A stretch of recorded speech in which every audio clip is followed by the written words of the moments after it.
Halo, selamat datang kembali di channel United Identity, channelnya fans Manchester United yang selalu berpikir logis dan sistematis. Gak ada pertandingan ya, masih pertandingan international break, tapi Manchester United tetap aja jadi trending topik gitu ya. Yang ngomongin Ole masih aja lah, masih mengingat-ingat masa lalu, calon-calon pengganti pelatih masih dibahas aja, ya gitulah. Ya kan, international break itu saatnya para media dan mencari makan lagi kering gitu. Jadi segala isu itu semua dikeluarin tuh, ya kan? Ya demi gaji dan makannya mereka gitu. Cuman gini, gue mau bahas ada sebagai lanjutan yang pernah Omar Berada bicarakan dan pernah gue bahas. Jadi ada interview Manchester Evening News oleh reporter Samuel Lockhurst. Ya, ini Samuel Lockhurst nih kayak lagi ngebaik-baikin MU nih kayaknya sejak dia diusir sama Ten Hag ya. Karena bikin berita-berita hoax gitu, bohong, dia diusir, kayaknya sekarang lagi ngebaik-baikin Manchester United nih.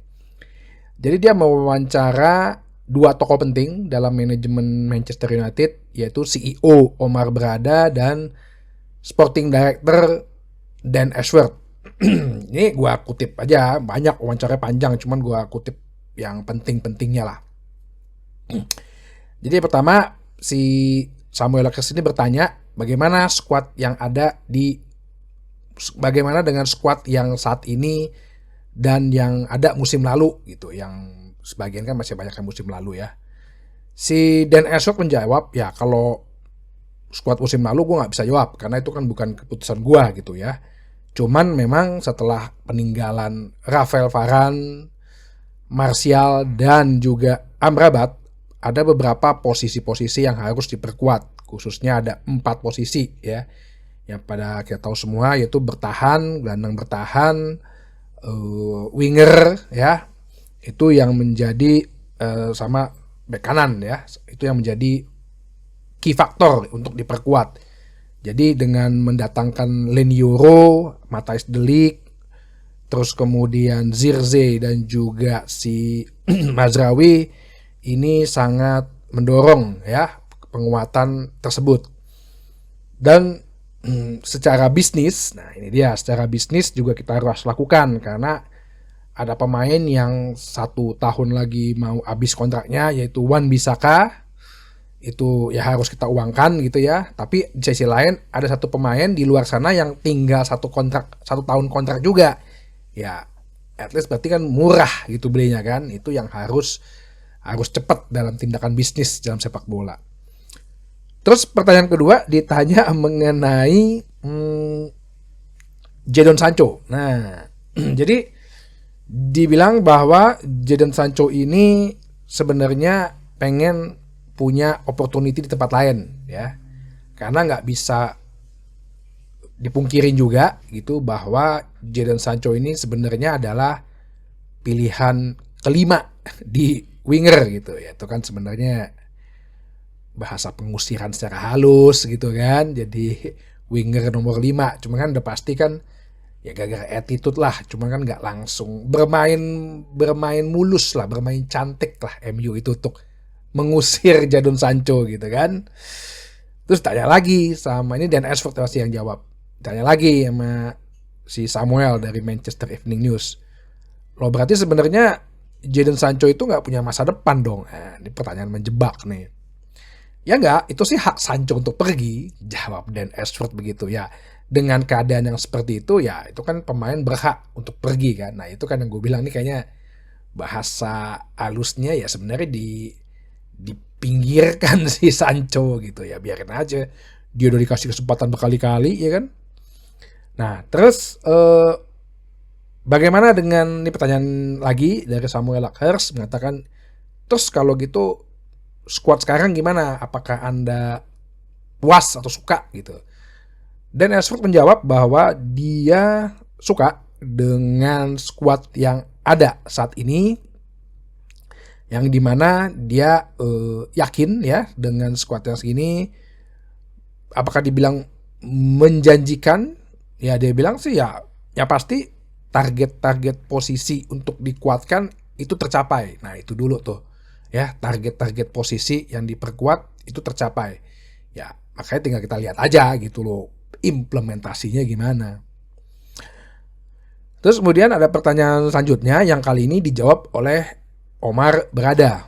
Bahwa, nah ini pertanyaannya sih agak bagus nih ya, gue bilang ya. Berapa lama Manchester United butuh waktu agar bisa sama posisinya dengan Manchester City? Nah, ini pas banget yang ditanya Omar Berada yang mantan CFO, direktur keuangannya Manchester City.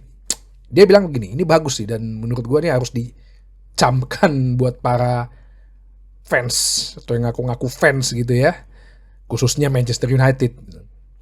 Bahwa dia bilang orang yang pernah bekerja di sepak bola ya, itu tahu bahwa sulit untuk membuat yang namanya rentang waktu. Ya. Karena di City itu secara struktur udah bagus, pelatihnya udah tepat, pemain-pemainnya sudah tepat yang dibeli sesuai keinginan pelatih dan gaya permainannya, kemudian konsistensinya ada ya, konsisten terhadap permainan dan pelatih. Jadi kita sih bukan hanya sebagai Manchester United ya, nggak hanya pengen menang IPL habis itu puas, tapi kita pengen naik lagi, yaitu Champions League, terus Domestic Cup secara konsisten ya. Terus dari situ dengan perasaan yang lapar itu ya kita selalu membangun terus dan apa ya, sehingga bisa yang namanya posisinya seperti konsisten lah seperti City dalam arti gitu. Jadi ya itu bagi yang ngerti sepak bola kan, gue udah bilang dari United Identity sendiri bilang bahwa gue nggak pernah tuh bilang target kita juara tahun ini, nggak ada gitu loh. Makanya yang ngerti sepak bola itu kan hanya cuman fans doang yang bilang wah ini tahun ini mah harus juara. Udah dia bikin hashtag lah MU juara Premier League. Nah, tapi begitu nanti lo tadi kemarin kalah 0-3 sama Liverpool, lo ngamuk-ngamuk, minta Ten Hag dipecat, minta ganti pelatih, ya kan? Terus gak pernah gue bilang target harus sekian, ya enggak. Step by step gitu. Sepak bola itu kan dinamis gitu. Bisnis sepak bola dinamis. Organisasi sepak bola dinamis. Ya dilihat 3 pertandingan ini, ada penguatan squad, Ugarte masuk, ada penguatan lagi terus. Gaya permainan bisa kita ubah, lebih adaptif, lebih jangan terlalu positioning. Itu ada dinamikanya gitu loh. Dan nanti begitu game by game, dulu kan lu pernah nggak denger awal-awal Pep Guardiola masuk gitu, tahun ini juara IPL, enggak kan? Ya udah gitu, cuman fans aja yang mau, atau yang ngaku-ngaku fans yang mau, fans yang mungkin bukan fans gitu, yang ya gembos-gembosin aja, juara deh tahun ini, juara. Enggak, cuman bagaimana kita melakukan konsisten, bagaimana menemukan pelatih yang bagus dulu. Mereka telah menganggap Erik ten Hag pelatih bagus, menemukan squad yang bagus, formula yang bagus, formula yang tepat gitu ya, pemain yang tepat gitu. Baru habis itu konsistensi, sehingga ketika juara dapat, ya kita mau lagi, juara ada lagi, kita mau lagi yang lebih tinggi, seperti itu gitu loh. Terus ditanya area mana yang ibaratnya sangat apa ya, kritis untuk dibangun gitu. Ya dibilang yang pasti kita kan ini Omar Berada yang jawab bahwa musim ini banyak turnover ya, banyak pemain pergi, pemain datang. Jadi kita harus menetapkan parameternya dulu nih. Nah, parameternya mana? Baru kita bisa harus mencapai parameter itu. Jadi secara umum sih Omar Berada bilang ya semuanya, semua area tuh kritis gitu loh. Jadi ini yang bener-bener jangan lo menganggap dengan udah beli banyak pemain yang sekebat begitu, wah udah juara nih. Itulah yang gue bilang ekspektasi yang selalu dilebih-lebihkan itu, yang nanti ujung-ujungnya lo ngomong pecat pelatih. Terus ditanya mengenai bisnis buyback clause. Kenapa dia selalu MU saat ini banyak membuat yang namanya klausa buyback ya. Dibilang sih ini secara bisnis ya. Pertama untuk melindungi aset-aset mereka ya. Kalau dong produk-produk akademi itu kan asetnya Manchester United kan. Yang dimana ya kita akan tanda kutip ya dalam secara secara perumpamaan itu dibilang ya kita mau uang kita kembali ya dong. Itu kan lu kan udah invest pemain muda kan dari akademi, dari youth gitu. Terus lo kasih ke klub lain ya kan, ya gue pengen minta uang gue kembali nih. Uang itu dalam arti maksudnya pemainnya gitu loh ya. Ini murni sebagai sebagai bisnis sepak bola aja gitu loh. Apalagi Manchester United punya akademi yang bagus gitu loh. Terus bagaimana dengan masa depan? Omar Berada mengatakan bahwa dia optimis terhadap pelatih, terus terhadap tim ini. Terus ditanya mengenai spesifiknya dengan Ten Hag. Dia bilang, kenapa ditanya sama si Samuel Lakers ya, kenapa Ten Hag istilahnya cuman extended gitu loh. Perpanjangan kontraknya cuman extended aja, cuman trigger extendednya dibuka, bukan diperpanjang gitu. Ya pasti dia bilang bahwa ya dengan extended ini aja kita senang dengan keputusan ini. Yang pasti Erik didukung dan kita sudah bekerja sama mungkin selama 8 minggu ini, hasilnya dengan yang namanya bursa transfer kita ngedapatin pemain-pemain yang bisa memperkuat key area, ya itu yang penting dulu gitu. Terus ditanya kalau misalnya bad result terus gimana gitu kan, itu yang menjebak nih. Ya dibilang mereka kita tetap percaya. Omar Berada bilang kepada Erik orang yang tepat dan kita selalu mensupport dia secara full.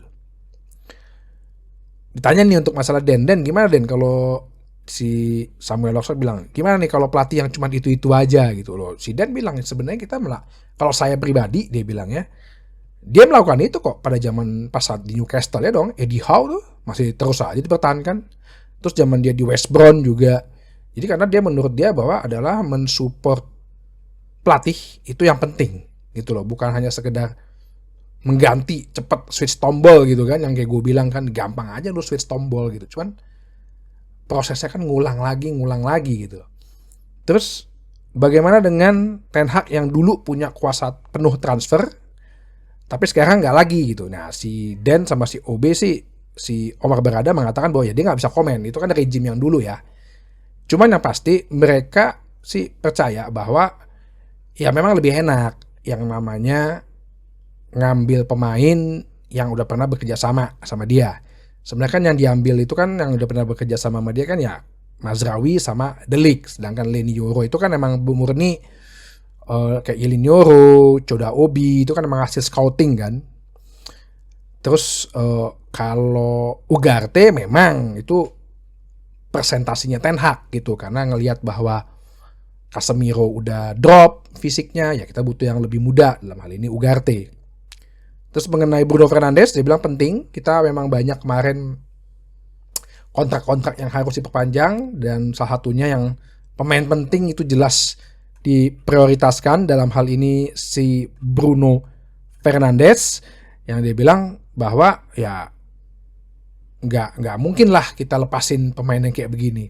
Terus pertanyaan terakhir dibilang bagaimana dengan riset? Nah ini science football nih, yang dibilang bahwa mengenai signing baru ya, dia bilang bahwa kita sih harus perbanyak data informasi dari pemain yang memang kita kejar di area itu, baik itu medical record, baik itu personality, baik itu kemampuan untuk belajar, baik itu kemampuan untuk bernegosiasi juga dengan timnya ya, dan kemampuan untuk menghadapi tekanan apalagi bermain di Manchester United, itu semua dipelajarin. Nah jadi lu lihat kan, ini pemain-pemain yang tahan mental juga nih, yang emang harusnya gitu, cari pemain yang buat Manchester United adalah pemain-pemain yang bisa menghadapi pressure, karena pressure di Manchester United beda. Fred bisa cetak hat-trick di sana di Turki, tapi dia di sini buset dah, kalau nggak di press melulu oleh pundit lah, oleh fans lah. Nah itu.